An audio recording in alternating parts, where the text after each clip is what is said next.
વાવના વાછરડા ગામે ભારતમાલા રોડમાં રસ્તાની માંગ કરતા ખેડૂતોની વાવ પોલીસ દ્વારા અટકાયત। વાવ તાલુકાના વાછરડાના કેટલાક ખેડૂતોએ ભારતમાલા રોડ નીચે નીકળતા રસ્તાના પુલિયાની માંગ કરતા ખેડૂતોની અટકાયત કરવામાં આવી હતી।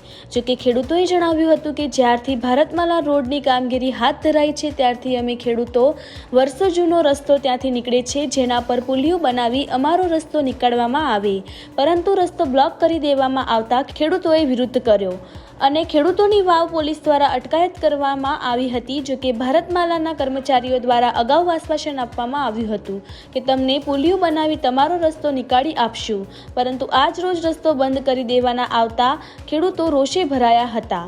વિરોધ કરતા અટકાયત કરાઈ હતી। જો કે ક્યાંક ને ક્યાંક ખેડૂતો પોલીસ તંત્રથી પણ નારાજ જોવા મળ્યા હતા। જો કે ખેડૂતોની સવારે 11 વાગે કરેલી અટકાયત 3 વાગ્યા સુધી ભૂખ્યા અને તરસ્યા બેસાડી રાખ્યા હોવાના ખેડૂતોએ આક્ષેપ કર્યા હતા। જ્યારે મીડિયાની ટીમે ખેડૂતોના નિવેદન લેવાના પ્રયાસો કરતા પોલીસે નિવેદન લેતા મીડિયાને અટકાવ્યું હતું, જેથી ખેડૂતોમાં રોષ જોવા મળ્યો હતો અને પોલીસ તંત્રથી નારાજગી વ્યક્ત કરી હતી। રિપોર્ટર રમેશ પરમાર, વાવ। ઓકે, અમારે વાસડા ગામના અમે ખેડૂતો બધા આવીએ છીએ, બરાબર। આજે અમારે વાસડા ગામમાં ભારતમાલા ત્યાંથી રોડ પસાર છે, ત્યાં અમારે જે વાસડાના ખેડૂતોનો પ્રશ્ન છે, લગભગ 50 થી 100 ખેડૂતો, 3 કિલોમીટરનો રસ્તો છે। દરેક ખેડૂતો અમે ખેતરમાં રહીએ છીએ।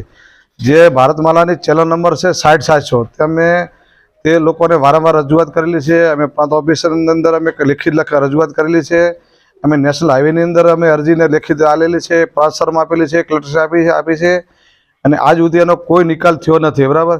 જો આ લોકો આજે અમને કોઈ ખેડૂતોની કીધા વગર સીધો પોલીસનો બંદોબસ્ત લઈ અને ત્યાં માટી નાખીને ચાલુ કામ કર્યા છે, બરાબર, બળજબરી। અમે લોકો બધા ખેડૂતો કહેવા ગયા હતા કે ભાઈ તમે અમને કોઈ વ્યવસ્થા ન કરી આલી, અમારે બધા ખેડૂતો ખેતરમાં રહીએ છીએ, તો તમે અચાનક આ પોલીસ બંદોબસ્ત લઈ અને આ તમારા ડમ્પરને બધું લાવી અને માટી નાખો છો, તો અમે અમારો હિત શું છે? એટલે અમે એમને ના પાડી કે તમે કામ મત બંધ કરો અને કોઈ ગમે તે રસ્તો કરો, અમને ભલે પુલિયો બનાવો, નકા અમને સાઈડનો કોઈ બી રસ્તાની વ્યવસ્થા કરી આલો, ત્યાંથી અમારા વાહન બધા હેડે।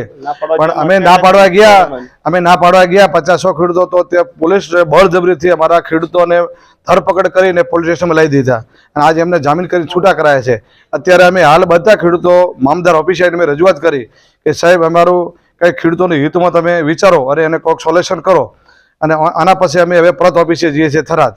ગમે તે અમને સરકાર કે પરત સાહેબ, મામદાર સાહેબ ગમે તે કરીને અમને રસ્તો આપી અને અમને કોઈક વ્યવસ્થા કરે અથવા પુલિયો બનાવે, ગમે તે વ્યવસ્થા કરે। આ ખરેખર અન્યાય છે, આ બળજબરીથી ઉપયોગ કરે છે, પોલીસ ખોટો ઉપયોગ કરી અમારા છોકરાનો ધરપકડ કરી। અમે ખાલી રજૂઆત કરી કે ભાઈ તમે આવું મત કરો, પણ અમને કહે જો જે થાય કરી નાખો, અમે કરવાના જ છીએ, બરાબર, તમારે જે રજૂઆત કરવી કરો। આગામી સમયની અંદર તમારો જે આ છે એ કઈ નહીં થાય તો તમે શું કરશો? અમે જો ન થાય તો ખેડૂતોનું બધાને એવું છે કે અમારો હક અમે માગશું અને એના માટે જે થાય કાર્યવાહી કરશું।